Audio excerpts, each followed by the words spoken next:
Sejam bem-vindos à reunião almoço da SIC Caxias. Em nome do nosso presidente, Ivanir Gasparim, queremos agradecer a você que já está nos acompanhando pelos nossos canais e interagindo conosco. A realização deste tradicional evento só é possível graças à parceria e apoio de grandes empresas. Assim como nós, eles também acreditam na importância de levar conteúdos de qualidade e reflexões importantes para as nossas empresas e para a comunidade. Por isso, queremos agradecer ao Grupo RBS, Florense, Universidade de Caxias do Sul, Sicredi, BRDE, Rede Caminho do Saber, Supermercados Andreassa, Marco Polo e Randon. Ainda contamos com o apoio da FIT, Locações de Materiais para Eventos, Emercor e Fortaleza. A todos desejamos uma ótima reunião almoço.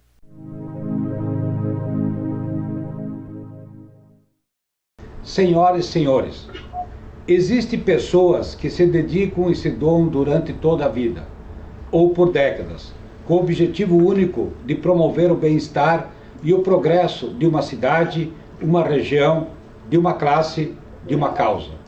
É o caso do engenheiro Silvio Barros, ex-prefeito de Maringá, um gestor premiado especialmente por atuar em projetos de cidades sustentáveis e planejadas. E foi com este objetivo, o de falar sobre cidades planejadas, que hoje vamos ouvir Silvio Barros. Ele que tanto auxiliou na formatação da mobilização por Caxias, e aqui nesse momento o presidente Zignani está conosco, que se consolidou em importante associação de forças vivas voltadas para pensar e desenhar a Caxias do futuro. Quando falamos em cidades inteligentes, queremos também ressaltar que é aquela em que todos os cidadãos assumem o papel de corresponsáveis na tomada de decisões dos destinos do seu município, que assumam o seu papel político de protagonismo pela comunidade e seu bem-estar. Falamos de uma participação efetiva, de pessoas dispostas a discutir, mas também de participar e de contribuir de fato. Hoje, basicamente, as pessoas criticam demais e se envolvem de menos. E quando as coisas ficam apenas no campo da discussão, sem ação propositiva, muitas não sabem nem mesmo ouvir o outro, ouvir o contraditório, sem que haja polarização contenciosa e agressiva. Também é importante destacar a importância de planejarmos nossas cidades, prevendo o futuro de todas as melhores tendências do urbanismo. E para que tenhamos cidades inteligentes, é preciso levar em consideração vários aspectos no que se refere a promover o bem-estar da população. É preciso considerar os problemas e os desafios da cidade de forma integrada, pois a formação de cidades inteligentes e sustentáveis exige esforços de união e conexão de todos. Muito obrigado e boa reunião a todos.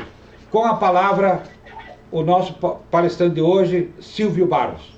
Dessa vez virtual, já tive o privilégio de estar aí na SIC algumas vezes de forma presencial no almoço, e desta vez estamos colaborando de alguma forma diferenciada. Isso é também reflexo do momento que todos nós estamos vivendo, este momento especial de uma transformação da sociedade por conta da pandemia. Mas o objetivo da nossa breve conversa aqui com vocês é, acima de tudo, ressaltar, reiterar a importância estratégica da governança colaborativa. Nós estamos assistindo há meses nos noticiários da televisão, todos os dias, empresas e organizações, não necessariamente empresariais e nem governamentais, mostrando a sua forma de solidariedade, mostrando o quanto elas estão investindo, e às vezes a gente fica até surpreso de ver a quantidade de dinheiro, efetivamente, que algumas empresas estão investindo no interesse coletivo, no interesse, no bem-estar de toda a sociedade para sairmos da crise, para nós sairmos dessa situação que nós estamos vivendo. Isto está demonstrando para a gente o que é governança colaborativa. Muitas das ações que as empresas estão fazendo e que estão pagando para fazer seriam responsabilidade do Estado. Teria que ser obrigação do Estado.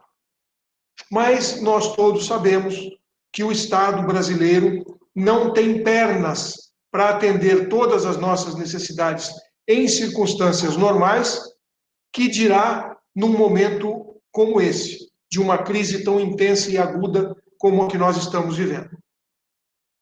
Dentro desse contexto, eu gostaria de chamar a atenção de vocês para este exemplo em que a sociedade organizada, as empresas, as entidades, se preparam para contribuir.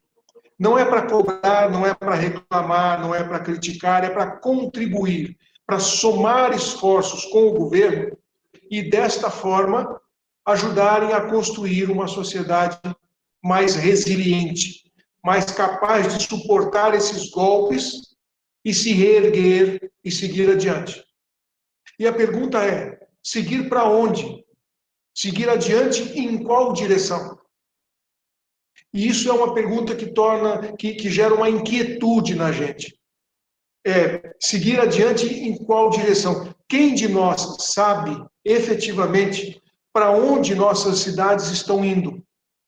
Para onde nosso país está indo? Daqui a 20 anos, o que será do Brasil? Quem saberia dizer, olha, a considerar pelo caminho que nós estamos seguindo, já sabemos onde vamos chegar. E por que isso? Porque a cada 4 anos vem alguém no governo indicar um outro caminho, um caminho diferente, com objetivos às vezes diferentes. E às vezes com ideologias tão diferentes que aquilo que vinha sendo feito é descontinuado, é interrompido. E dessa forma, a previsibilidade de para onde nós estamos indo, de onde nós queremos chegar, praticamente não existe. Então, é muito importante que se criem os mecanismos de governança colaborativa. Eu vou até compartilhar aqui com vocês um slide apenas para a gente ter uma noção do que nós estamos falando. Alguns de vocês, obviamente, já conhecem isso, mas como funciona o processo de governança colaborativa? A sociedade civil organizada expressa o seu desejo de futuro, onde chegar, que cidade nós queremos daqui a 20 anos, daqui a 10 anos, expressa para o poder público, e este, por sua vez, executa a médio e longo prazo, porque a proposta que foi apresentada é legítima, ela representa o interesse da sociedade e ela é efetivamente o que se pode produzir de melhor para o nosso futuro. E a sociedade organizada acompanha o processo junto com a prefeitura, ressaltando sempre que junto não é contra.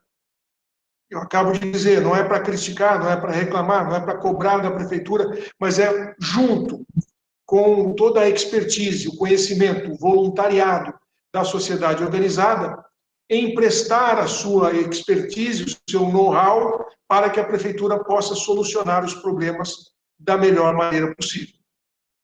Bom, isto já é importante em qualquer momento, e Maringá vem praticando isso há 24 anos já.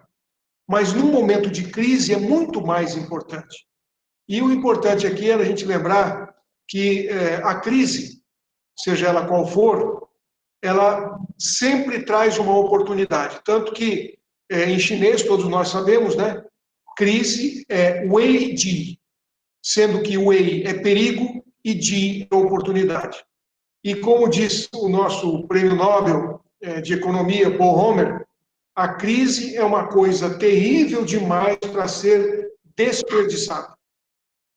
Ela trará, sim, benefícios, trará impactos muito importantes para uma sociedade que não devem ser desperdiçados, porque toda crise que não foi criada por nós, ela traz junto consigo oportunidades. E é muito importante que a gente tenha foco no lado positivo também. Não podemos olhar a moeda da crise como se tivesse um lado único. Ela tem sim o lado do perigo, do problema, e tem o lado da oportunidade. Alguém precisa estar de olho, focado nas oportunidades. E está aí. A pandemia vai mudar a dinâmica do mercado, principalmente no mercado de trabalho, vai acelerar a automação, e o Covid-19 acelera também a transformação digital no poder público, no setor público. Mas eu quero dizer a vocês o seguinte: isto de transformação digital no setor público não será exclusivamente na dependência da vontade da prefeitura, porque vai haver corporativismo, vão haver forças que não têm interesse nesse processo de transformação digital, de prestação de serviços eletrônicos online pelo governo. Porque, evidentemente, muita coisa que se faz presencialmente, na medida em que seja feito online, torna pessoas, setores inteiros desnecessários. E aí, é claro, há uma preocupação por parte do corporativismo do serviço público do que vai acontecer com eles quando eles se tornarem desnecessários à prestação do serviço à população. Então, isso tudo exige uma análise não unicamente no enfoque do setor público, mas uma demanda consistente, bem estruturada, bem organizada, bem fundamentada da sociedade civil organizada. E olhar para esse futuro, como dizia Gaston Berger, olhar para o futuro perturba o presente, ele incomoda o presente. Ele tira a gente da zona de conforto.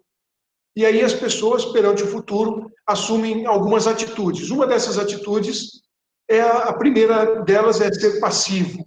Então, os passivos são aqueles que apenas sofrem as consequências das mudanças do que a crise impôs, e eles vão administrar as consequências disso. O outro é o reativo. O reativo fica desesperado, apavorado, e ele vai agir na urgência, não necessariamente com planejamento, não necessariamente usando o racional, mas o instinto. Tem o pré-ativo, é aquele que se prepara para as mudanças previsíveis. Ele analisa a situação e diz, bom, isso aqui vai acontecer, eu tenho que fazer alguma coisa, eu tenho que me preparar para isso, e usa suas energias no processo preventivo. E há os proativos. Quem são os proativos? Os proativos são as lideranças da sociedade organizada. São aquelas pessoas que, além da sua empresa, do seu trabalho, do seu emprego, da sua atividade acadêmica, ainda separam um tempo da sua vida para dedicar ao interesse coletivo, para atuar voluntariamente numa entidade da sociedade, porque deseja fazer mais do que apenas para si próprio. E os proativos têm uma característica interessante. Eles agem para provocar as mudanças e não para simplesmente se prevenir daquilo que teoricamente vai acontecer. Essas são as pessoas que constroem o futuro.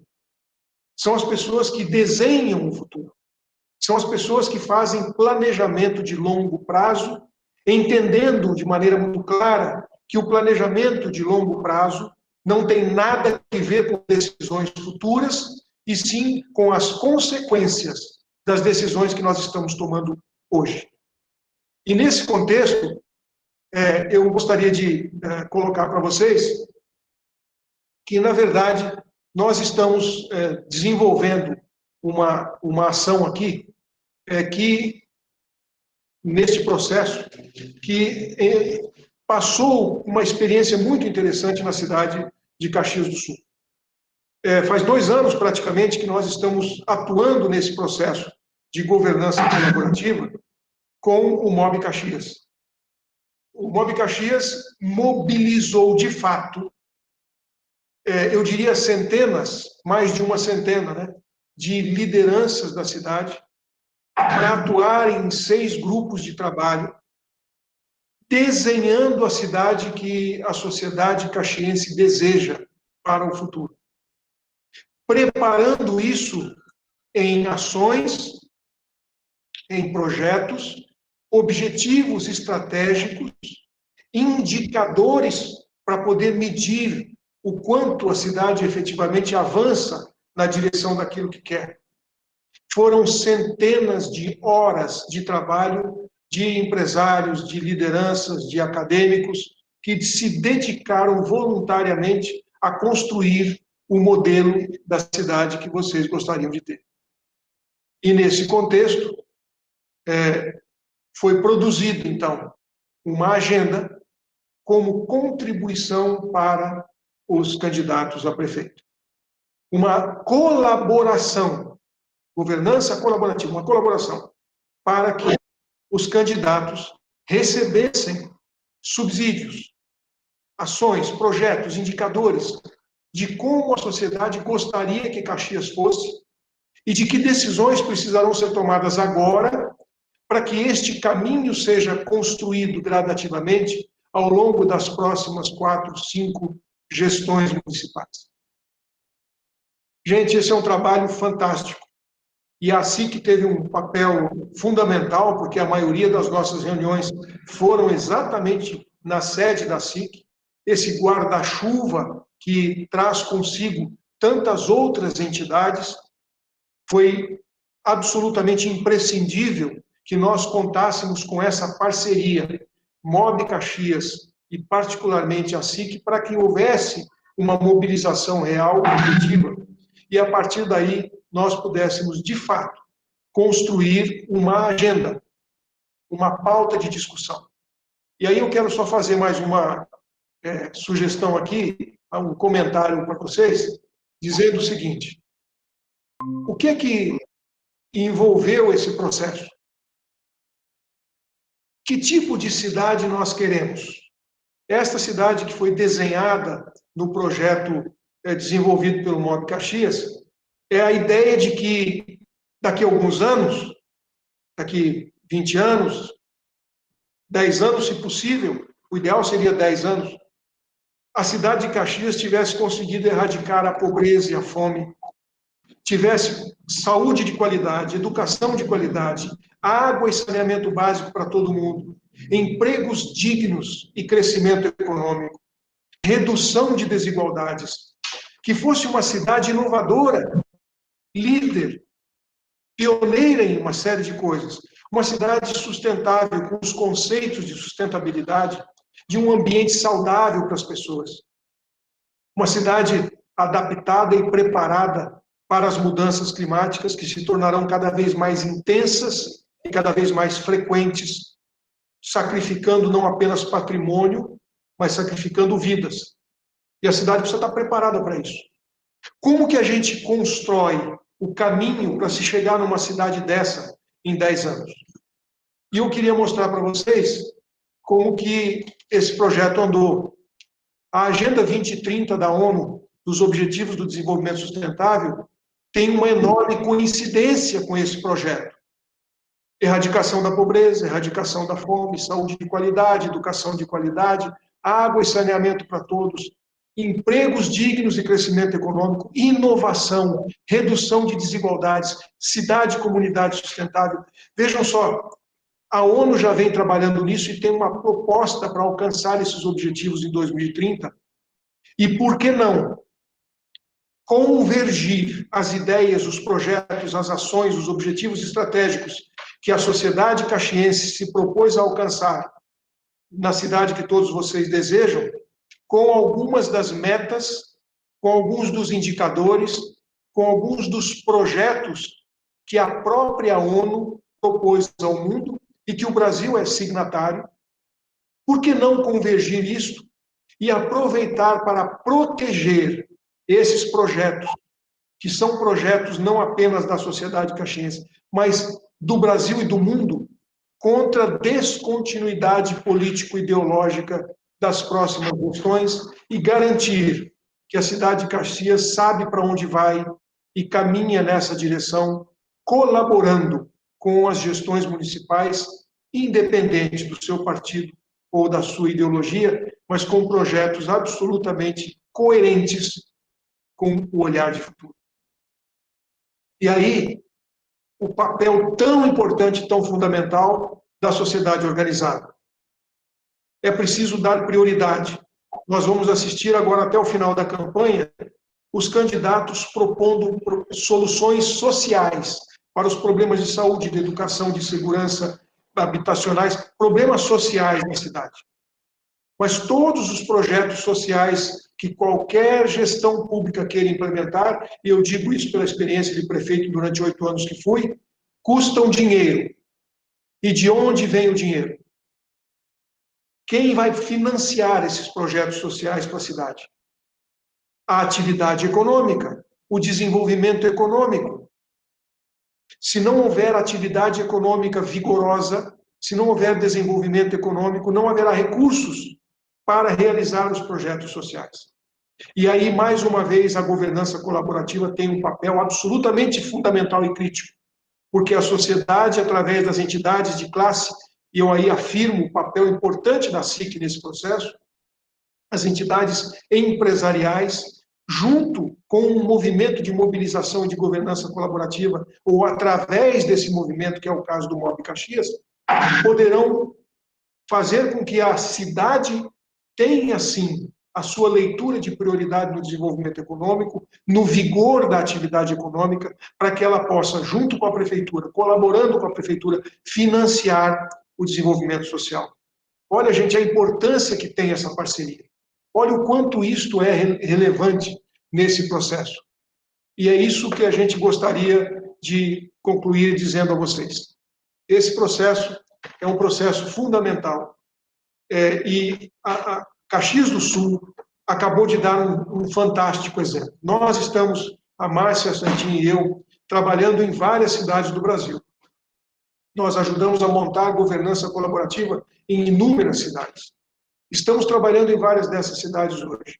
E o que eu posso afirmar a vocês é que o trabalho feito pelo MOB Caxias, com a sociedade organizada aí, ele hoje é referência para várias cidades onde nós estamos trabalhando.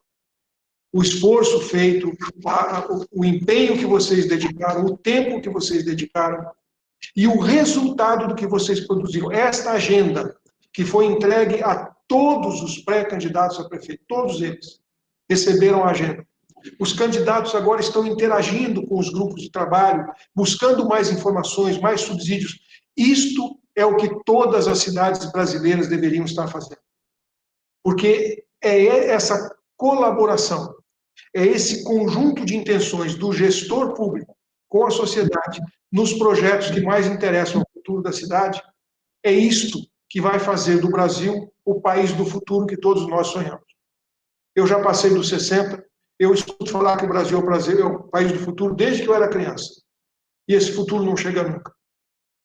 Bem, nós temos como construir o futuro. Nós temos como fazer, como dizia o Peter Drucker, a melhor maneira de prever o futuro é criá-lo. E precisamos organizar a sociedade para criar este futuro. É isso que vocês estão fazendo em Caxias do Sul e eu quero parabenizar a todos vocês. Ao MOB Caxias, a SIC e todas as entidades que a compõem, a todos os voluntários, empresários e lideranças que dedicaram muito do seu tempo para a família, do seu tempo para a empresa, para participarem dos grupos de trabalho e produzir esse documento fantástico que vocês entregaram aos pré-candidatos. E rogar a Deus que haja, de fato, compromisso social legítimo dos candidatos, particularmente aquele que vencer as eleições, de aproveitar tudo o que vocês fizeram, porque isto sim vai construir a Caxias do Sul que vocês querem e que nós brasileiros também queremos, porque dando certo aí, outras cidades vão se espelhar em vocês e vocês poderão ser um farol a mostrar o caminho para o resto do Brasil. Parabéns, muito sucesso, que Deus abençoe e que o resultado das eleições seja, de fato, a transformação que Caxias merece. Um abraço. Obrigado, Silvio. Nós temos algumas colocações, algumas perguntas, inclusive estamos abertos ao pessoal que está nos assistindo nesse momento. Agora, é uma aula, né, de participação. Eu falava no meu discurso inicial, né, o desafio nós como entidades é fazer com que as pessoas participem, não só quando tem interesses particulares. De alguma forma, consultor, com o papel, né, fundamental, como agregar mais pessoas e novamente, parece que a geração mais jovem ela é mais individualista do que a nossa, dos 60 anos para cima. Como tocá-los, né, para que realmente participem? Afinal de contas, o senhor colocou muito bem, o futuro é o que se planta hoje. Então, como é que o senhor faria um apelo nesse momento das pessoas, não precisam brigar partidariamente, mas se envolverem e pelo menos discutirem os assuntos da cidade? Esse ponto, presidente, é um ponto muito importante. E a Márcia e eu temos tido assim, uma preocupação grande com esse componente, que é o envolvimento das jovens lideranças.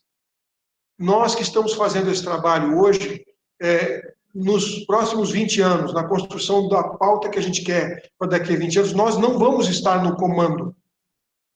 Outras pessoas estarão. Pessoas provavelmente 20 anos mais jovens do que nós. O importante aqui, eu acho que é o gancho que você mesmo deu, Gasparini, no começo da sua fala. É uma coisa que atrai a juventude é a Smart City, a cidade inteligente, a cidade tecnológica, a cidade de coisa muito mais moderna e atual do que aquela que a gente está acostumado. Acontece o seguinte, não existe cidade inteligente sem pessoas inteligentes. Isso não existe em lugar nenhum do mundo. E nossa geração não está familiarizada com as tecnologias da mesma forma que a juventude está. Para a gente aprender a lidar com um determinado aplicativo ou com algum aparelho, nós levamos um tempo, alguns minutos, algumas horas. Tem gente que leva alguns dias e alguns, como eu, leva meses para poder aprender a lidar com realmente domínio algumas dessas ferramentas. Mas para a geração que já nasceu com o celular na mão, para esses jovens, isso é muito mais fácil. E está aí o desafio da colaboração. Esta governança colaborativa poderia e deveria construir e atrair os jovens com esse discurso. Toda a parte relacionada com a Smart City, que vai envolver a inovação, a tecnologia, a solução de problemas de uma forma diferenciada, com paradigmas diferenciados, que a Covid acelerou e colocou no nosso colo nesse momento, deveriam contar com essas jovens lideranças. A gente tem feito isso aqui, nós temos o Conselho dos Jovens Empresários, o COPEGEM, que tem lideranças de jovens que vão herdar as empresas dos pais, que vão assumir a governança em algumas empresas onde eles trabalham, e esses jovens têm sido desafiados a tomar as rédeas na mão, a participar conosco, a fazer um processo de co-working com a gente, em todo o desenvolvimento dessa pauta e dessa agenda. Eu diria que esse seria um bom caminho, um primeiro caminho, é apresentar isso de forma desafiadora e atrativa para as lideranças jovens, porque eles, com certeza, têm muito a contribuir com esse desenho do futuro, que é o que nós queremos. Nós estamos discutindo muito internamente, né? Qual é o homem que vai sair dessa crise, ou seja, um novo pensamento? Qual é a sua colocação desse pós-pandemia? Como é que o senhor vê o mundo, como é que o senhor vê as relações entre as pessoas? Até porque nós estamos passando por um aprendizado muito rápido, e o senhor falou muito bem, em 6 meses, em termos tecnológicos, nós evoluímos 10 anos, né? Como é que o senhor vê o homem pós-pandemia, ou seja, qual é a nossa relação, né, homem-homem? Sairíamos melhor dessa pandemia ou a gente vai sair igual ou talvez pior do que nós entramos? Bem, essa é aquela famosa resposta: depende. Depende. O que eu posso lhe afirmar, presidente, a todos os que estão nos ouvindo nesse momento é o seguinte: a pandemia, ela colocou diante de nós coisas que iriam acontecer gradativamente ao longo dos próximos 5 ou 10 anos. Um exemplo disso, teleconsultas e telemedicina. O Conselho de Medicina vinha discutindo isto com o Ministério da Saúde, se autorizava ou não autorizava as consultas remotas. E diante da pandemia, com a suspensão, o fechamento das clínicas, a suspensão das consultas especializadas, enfim, todo esse processo, e pessoas doentes precisando de uma resposta, o que acabou acontecendo é que abriu-se a possibilidade de se fazerem as teleconsultas e a telemedicina. Bom, a experiência do paciente e do médico foi excelente. As pesquisas apontaram acima de 90% de aprovação. Ou seja, aquele receio, aquela barreira que estava acontecendo, ela foi derrubada graças à pandemia. Isso vai nos permitir um avanço absurdamente grande no setor público, permitindo que pessoas possam ser consultadas, principalmente na retenção da fila de exames e consultas especializados, de forma remota, acelerando tratamentos que, quanto mais demoravam, pior ficava a situação de saúde da pessoa. Agora, a prefeitura terá condições de implantar isso? Ela vai colocar isso como prioridade? Vamos para um segundo exemplo. Todas as escolas foram fechadas, todas elas. Mas os alunos não puderam perder um ano inteiro, tiveram que receber o conteúdo de forma virtual. Isso, teoricamente, era o futuro das escolas de qualquer jeito, só que chegou agora. É claro que os professores, em princípio, não gostam muito da ideia, porque se temos 50 professores de uma determinada matéria nas escolas de uma cidade, e um deles vai passar o conteúdo pela forma virtual, os outros 49 fazem o quê? E como que o aluno vai comparar aquele professor que está passando a matéria, supostamente selecionado entre melhor, com o professor que não tinha antes? Então é compreensível que haja uma resistência por parte dos professores a este processo de virtualização da educação. Por outro lado, a maioria dos professores não quer que as escolas voltem agora, porque eles têm medo de pegar o Covid. E aí, como fica a clientela, os alunos das escolas, como é que eles ficam nessa situação? Aí eu pergunto, depois da pandemia, o que vai acontecer? Terceiro exemplo, trabalho remoto. Muitas pessoas estão trabalhando fora da empresa. E muitas delas, segundo as pesquisas, querem continuar trabalhando assim. Mas e o setor público? O setor público está em condições de manter servidores públicos no trabalho remoto? E que vantagem ou desvantagem isso tem? Olha que coisa importante. Se o setor público puder permitir aos servidores trabalhar remotamente, e muitos estão trabalhando agora na pandemia, significa que eles podem controlar pelo sistema, pelo software, pelo ERP que a prefeitura tem, que hora o servidor entrou, que hora ele saiu, quanto ele produziu, o que ele fez de fato nesse período, e se agregar a isso a inteligência artificial, terá uma média, rapidamente, de, para cada tipo de serviço, quanto tempo normalmente um servidor leva. E aí nós vamos saber quais são os servidores que trabalham mais e quais são os que trabalham menos. Quais os que devem ser privilegiados com a meritocracia e quais aqueles que devem ser considerados com a possibilidade de, em algum momento, sofrerem algum tipo de sanção ou até, como está previsto na lei, serem substituídos. Agora, a pergunta que a gente faz é a seguinte: quando terminar a pandemia, presidente, nós vamos retroceder e fazer tudo como era feito antes? Consulta no posto de saúde com fila de espera de não sei quanto tempo, aula presencial sem conteúdo virtual, e trabalho físico onde a gente não tem como controlar absolutamente nada, ou nós vamos avançar? E respondendo à sua pergunta, eu lhe digo o seguinte: várias cidades que a gente está trabalhando, cidades que a gente conhece, vão aproveitar a onda da Covid-19 e surfar nessa onda. Outras vão engolir água. Por isso, a minha resposta é: depende. Aonde a sociedade estiver mobilizada em trabalhar e propor e assumir com a prefeitura os ônus e os bônus de surfar na onda, eu diria que essas cidades vão avançar muito, vão deixar as outras para trás, vão virar, de fato, as referências do melhor desempenho.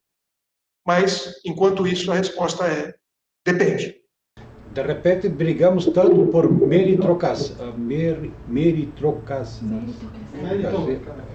né, no serviço público, e a pandemia, de alguma forma, vai conseguir implantar sem necessariamente o apoio, né, das pessoas que trabalham no setor público. Mas eu tenho 4 colocações aqui importantes, de pessoal que está nos assistindo. Eu vou fazer as 4 colocações, depois o senhor pode responder as 4, até tendo em vista o horário. Tem aqui a nossa vice de serviço, Maristela Chiappin.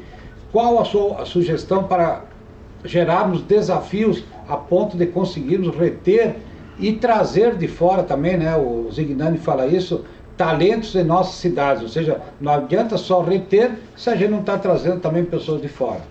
A Giovana Ulian faz essa colocação também. É possível sermos uma cidade de inteligência sem governança comunitária? Terceira, o Rubens Bizio, nosso diretor institucional. A digitalização dos processos públicos é uma das soluções para a diminuição do tamanho e eficiência do Estado, seja ela municipal, estadual ou federal. Como vencer os obstáculos políticos desta ação? E a última, né, o Braulio de Oliveira, os serviços de internet são providos por empresas privadas. Como o município pode atuar para conseguir ampliar a abertura desse serviço? Então são essas 4 colocações, já chegando no final da nossa palestra, e a coisa mais importante da nossa palestra é convencer as pessoas, ou seja, estimulá-las a participar. Silvio. Vamos lá. A pergunta da Maristela é bem interessante. Existe um autor, um pesquisador americano, chamado Richard Florida. E o Richard Florida escreveu uma série de estudos e trabalhos a respeito da cidade criativa.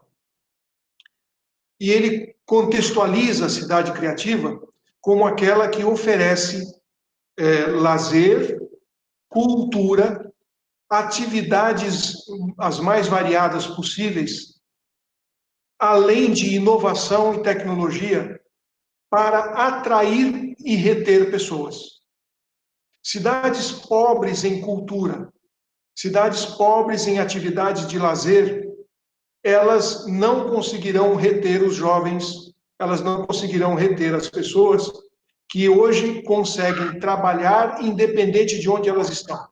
Trabalha no celular, trabalha no telefone, ela não precisa obrigatoriamente estar atrás de uma mesa para fazer isso. Isto é economia criativa.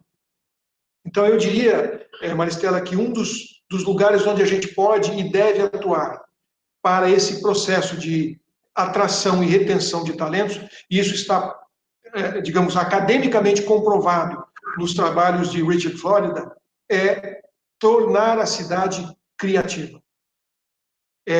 Revitalizar, revigorar a cultura, o turismo, o lazer, junto com as oportunidades inovadoras e tecnológicas de desenvolvimento econômico.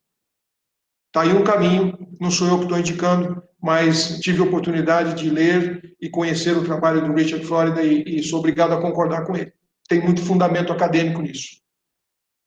É possível uma cidade inteligente sem uma governança colaborativa? Eu diria o seguinte, a governança colaborativa, pela experiência que nós temos aqui em Maringá há mais de 20 anos, é a coisa mais inteligente que uma cidade pode fazer. Todo mundo ganha, todos ganham nesse processo. O fato da gente saber para onde está indo já é um ganho extraordinário. E nenhum gestor público, mais uma vez, afirmo na condição de prefeito que fui, poderá fazer um projeto de 20 anos e garantir que ele será seguido. porque quando perder a eleição com o adversário político, o projeto será jogado na lata do lixo. Eu afirmo isso para vocês. Não estou imaginando e nem chutando, é a realidade. Então, um projeto da cidade, feito de maneira colaborativa, por uma governança, é a coisa mais inteligente que uma cidade pode ter. Dá para ter uma cidade inteligente sem isso? Não sei. Tenho muitas dúvidas. Digitalização é uma forma de avanço, sim, no serviço público. E aí eu quero só fazer um comentário importante aqui. No dia 28 de abril deste ano, o presidente Bolsonaro assinou o decreto que determina a estratégia brasileira de transformação digital. Este documento foi publicado no Diário Oficial no dia 29 e está valendo.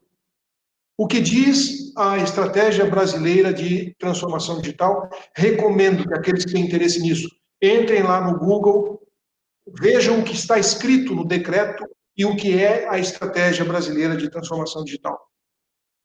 A única coisa que eu mencionaria para vocês é o seguinte, lá, que é a estratégia até 2022, de 2020 a 2022, está escrito o seguinte, o governo federal pretende, até o final de 2022, ou seja, temos 2 anos pela frente, digitalizar 100% de todos os serviços públicos federais. 100%.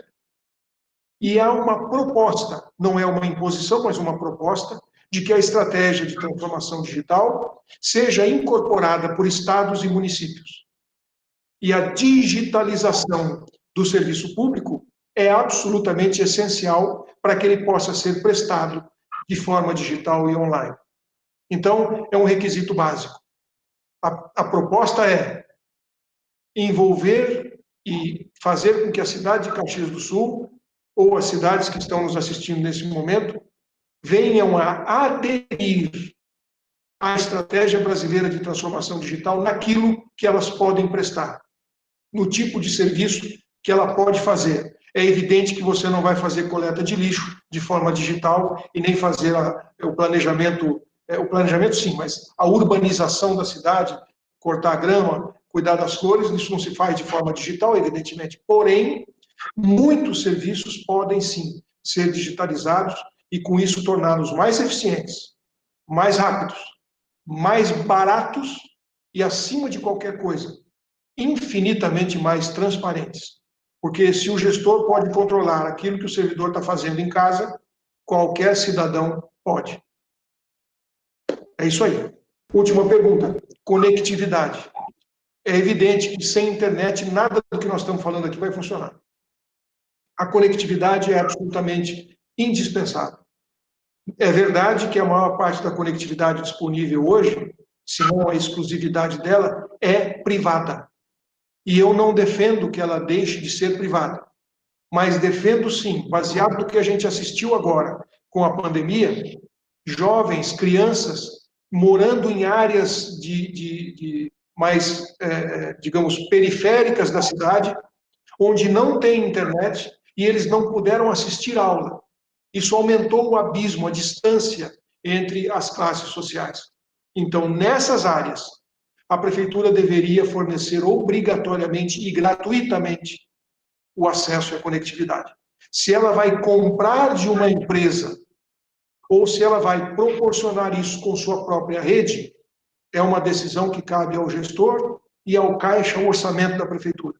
Mas que a complementação daquilo que o setor privado faz, oferecida gratuitamente às populações mais carentes, nas áreas mais periféricas, isso, sem dúvida alguma, deve ser feito pelo poder público. Caso contrário, essa cidade nunca será uma Smart City. Então, fica aqui a minha sugestão. Tem jeito de fazer isso? Muitas maneiras.